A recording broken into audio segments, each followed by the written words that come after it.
কৃষক card, family card দিতে দিতেই বিএনপির তেল ফুরিয়ে গিয়েছে। প্রত্যেকটি প্রতিষ্ঠানকে নতুন করে যে বিএনপি দলীয়করণ করছে, এটা আওয়ামী লীগের পথেই বিএনপি বাংলাদেশকে এগিয়ে নিয়ে যাচ্ছে। 2024 সালের জুলাই গণ অভ্যুত্থানের মধ্য দিয়ে বাংলাদেশ একটা পরিবর্তনের স্বপ্ন দেখেছে। বাংলাদেশের মুক্তিকামী জনগণ প্রতিজ্ঞা নিয়েছিল, বাংলাদেশে নতুন করে কোনো স্বৈরতন্ত্র এই দেশে ফেরত আসতে দেওয়া হবে না। সেই প্রতিজ্ঞা থেকেই বাংলাদেশের সংস্কারের কার্যক্রম শুরু হয়।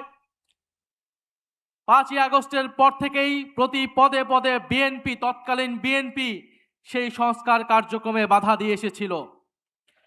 একটা পর্যায়ে তারা বাধ্য হয়ে ঐক্যমত কমিশনে আসে, কিন্তু ঐক্যমত কমিশনে এসেও প্রত্যেকটা গুরুত্বপূর্ণ সংস্কারে তারা নোট অফ ডিসেন্ট, অর্থাৎ তাদের বাধা, তাদের অসম্মতি তারা জানিয়ে এসেছে।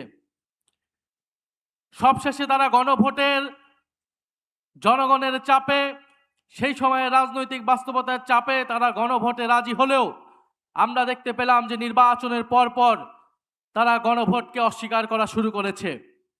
যেই বিএনপির জন্ম হয়েছিল গণভোটের মাধ্যমে, সেই বিএনপি আজকে জুলাই গণ অভ্যুত্থান পরবর্তী গণভোটকে অস্বীকার করছে।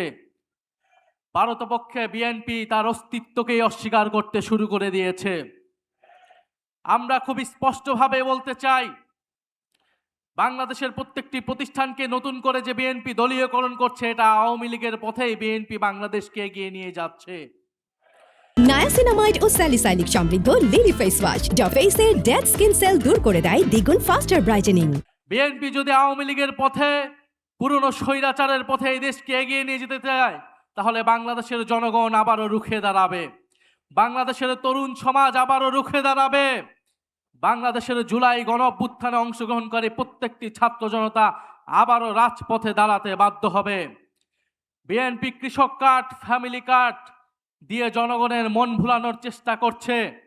কৃষক কার্ড, ফ্যামিলি কার্ড দিতে দিতেই বিএনপির তেল ফুরিয়ে গিয়েছে, জ্বালানি ফুরিয়ে গিয়েছে, অথচ মন্ত্রীরা সংসদে বলছে কোনো জ্বালানি সংকট নাই। বাস্তব সমস্যাকে অস্বীকার করছে, অর্থনৈতিক সমস্যাকে অস্বীকার করছে, দেশে আইন শৃঙ্খলার যে ক্রমান্বয়ে অবনতি হচ্ছে সেটাকে অস্বীকার করছে বর্তমান সরকার।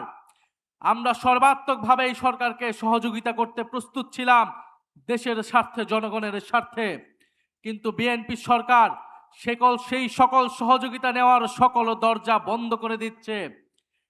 আমার জানা নেই, যারা এখানে অভিজ্ঞ আছেন, মুরব্বী আছেন, তারা বলতে পারবেন বাংলাদেশের ইতিহাসে এত কম সময়ে, মাত্র 2 মাসে কোন সরকার এতটা অজনপ্রিয় হয়েছিল কিনা। বিএনপি সেটা বাস্তবে প্রমাণ করে দিয়েছে।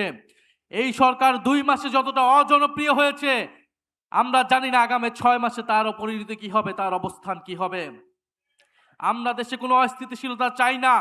আমাদের দাবি একটাই, গণভোটের গণরায় বাস্তবায়ন করে জুলাই গণ অভ্যুত্থানকে প্রকৃত সম্মান দেওয়া, জুলাই শহীদ পরিবারকে প্রকৃত সম্মান দেওয়া, আহত যোদ্ধাদের প্রকৃত সম্মান দেওয়া। আমরা সেটার জন্য রাজপথে আছি, সংসদে আছি। ইনশাআল্লাহ আমরা ঐক্যবদ্ধভাবে আমাদের সে দাবি আদায় করে ছাড়বো ইনশাআল্লাহ। আসসালামু আলাইকুম।